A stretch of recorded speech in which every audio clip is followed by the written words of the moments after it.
Assalamualaikum warahmatullahi wabarakatuh. Selamat sore, salam sejahtera untuk semua. Jadi tadi pertanyaannya tentang efektivitas ya.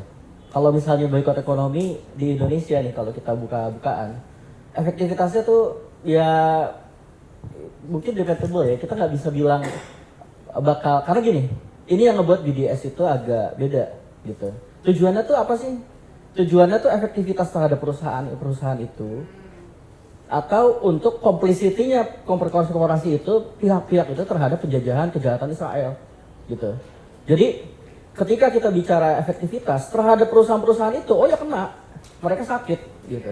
Itu banyak sekali datanya gitu. Mereka tuh sangat terdampak. Nah, sedangkan di sisi lain dalam kondisi perang, dalam kondisi darurat ya, sepertinya dan ini ya yang mungkin sekarang kita coba kedepankan gitu.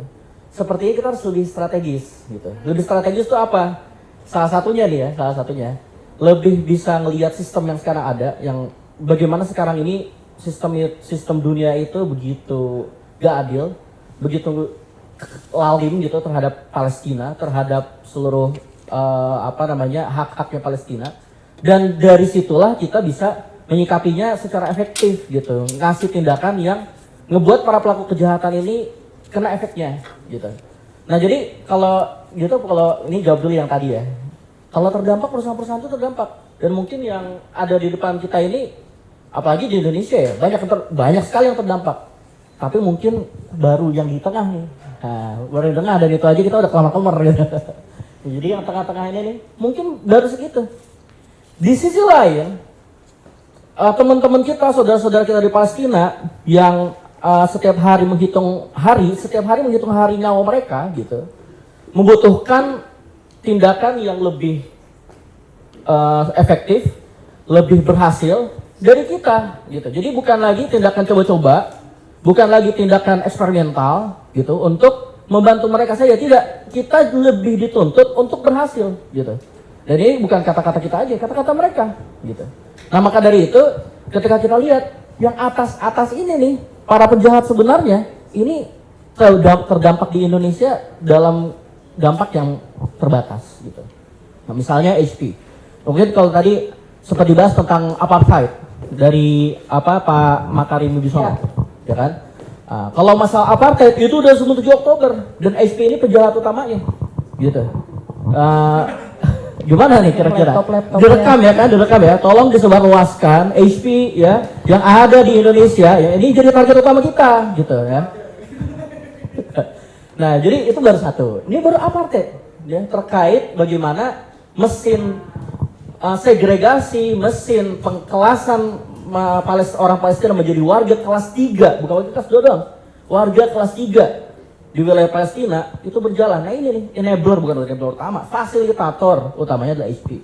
Masuk lagi ke yang berikutnya, ada Intel. Nah Intel sampai hari ini nih, Intel ini kita jangan bayangkan Intel ini sebagai CPU segala lah, apa enggak. Kita bayangkan quadcopter yang membantai saudara-saudara kita sana. Quadcopter itu gimana cara ngejalaninnya? Quadcopter ya itu dijalaninnya kan bukan hanya pakai remote control sama orang. Beberapa yang dijalankan itu pakai AI, database mereka di Israel itu kan nyimpen data nih. Kan data Israel itu canggih ya Israel itu kan. Database itu kan by name by address gitu kan.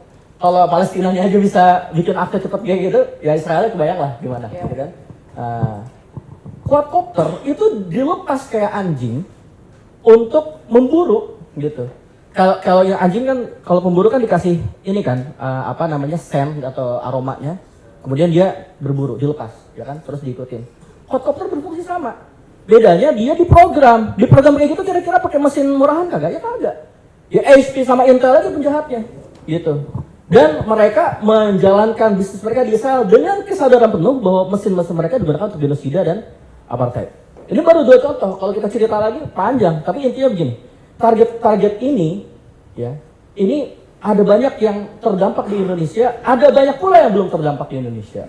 Nah mungkin kalau kesempatannya sekarang mungkin ya, ini Indonesia ini kenapa ya? Mungkin kita langsung kenapa boleh nggak? Boleh. Kenapa sih kayaknya ada yang kurang terdampak gitu produk-produk ini? Karena memang untuk menjelaskan boykot secara ini ya, secara mungkin boikot itu secara singkat tuh mudah dijelaskan. Gak beli, ya, kalau nggak beli gampang kan jelasinnya, ya kan. Cara perlawanan paling mudah buat semua orang, gak beli gitu.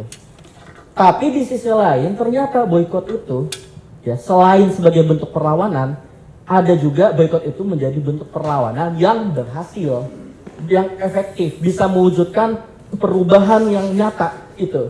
Nah ini hal yang agak susah untuk disosialisasikan dalam waktu singkat ke masyarakat. Itu nggak terlalu mudah karena kita mau juga ngejelasin apa ini genosida. Kata-kata genosida aja di hari ini saya nggak terlalu yakin orang bakal langsung ngeh kalau itu kejahatan yang besar gitu.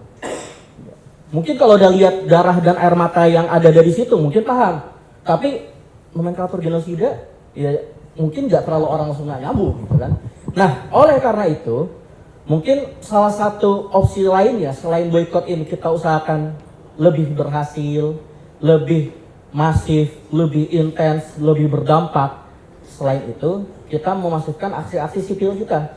Nah ini mungkin salah satunya adalah dalam bentuk tadi boikot lainnya gitu ya. Tadi disebutnya ada boikot kultural atau kebudayaan dan itu udah sering lah sampai masalah K-pop aja ribut gitu kan. Kalau udah nyentuh K-pop teman-teman pasti tahu gimana beberapa bias-bias para jamaah kita ini, jamaah K-pop ya. Itu bias-biasnya kan dicari-cari tuh. Ini bias saya nih gimana, Zionis atau kagak gitu kan. Ini belum bicara yang Thailand. Jadi macam-macam ini udah berjalan. Masyarakat ternyata malah lebih dekat, malah lebih semangat tuh boikot kultural mungkin. Ada satu lagi tadi kalau boikot agama tuh maksudnya bukan boikot agamanya. Jadi boikot boikot yang terkait dengan keagamaan. Itu memang maksudnya adalah bagaimana kita ini menjadikan narasi keagamaan itu bersih dari upaya-upaya memutihkan kejahatan. Gitu. Itu aja. Maksudnya gitu. Jadi bukan menyasar agama tertentu buat jadi sasaran boikot, bukan. Maksudnya adalah bagaimana agama itu bukan memutihkan kejahatan, tetapi menjadi solusi menghentikan kejahatan. Nah itu. Nah terakhir, sebenarnya tujuan dari ini semua, kalau kita tadi bicara bagaimana Afrika Selatan itu bisa berhasil mengakhiri apartheid, salah satunya karena boikot tentunya. Itu yang tadi juga sempat disinggung sama beberapa narasumber tadi. Tapi ini malah kadang-kadang kita lupa bahwa kalau Afrika Selatan itu bisa, ya berarti sekarang kita pun bisa menduplikasi itu. Dan bahkan ya, pertama, kejahatan Israelnya lebih berlipat-lipat daripada kejahatan rezim apartheid bisa dibilang. Kedua, keadaan Israel untuk diberi hukuman yang berat gitu untuk ke arah sana itu sudah lebih dekat ke arah situ daripada kondisi di apartheid Afrika Selatan. Kenapa? Karena kita lihat bagaimana bahkan Israel sebagai produk kolonialisme Barat itu bahkan sudah mulai ditinggalkan beberapa pihak kolonialisme Barat itu sendiri. Ya mungkin Amerika Serikat masih, Jerman masih.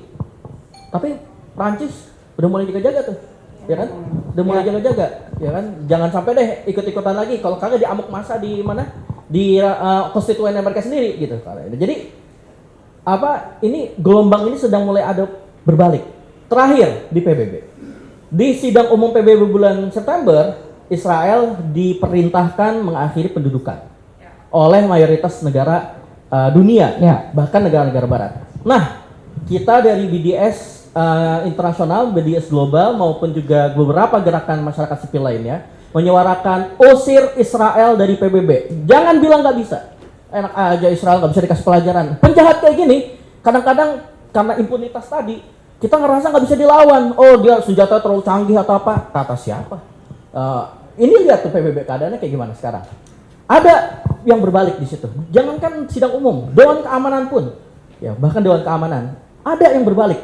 Bukan berarti dia nggak bisa disentuh. Bisa dilawan, bisa dihancurkan, bisa dibikin sakit. Ya, harusnya sejak 7 Oktober kita paham itu ya. Israel tuh bisa dibikin sakit. Nah, tapi mungkin kita harus diingetin terus ya. Makanya mungkin terakhir sebelum sesi berakhir ada satu petisi dari kita. Ya, terakhir ya, pesan terakhir saya, kita direkam kan ya.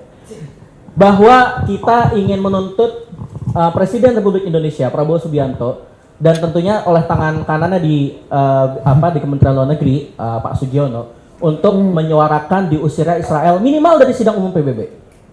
Dari sidang umum PBB mungkin masih lama, tapi kan bisa ada sesi darurat ya kalau sidang umum PBB. Nah, ini adalah tuntutan kita supaya rezim atau pemerintah yang baru membuktikan omongan-omongan mereka ya di depan publik, di depan masyarakat, ya, di depan rakyat Indonesia.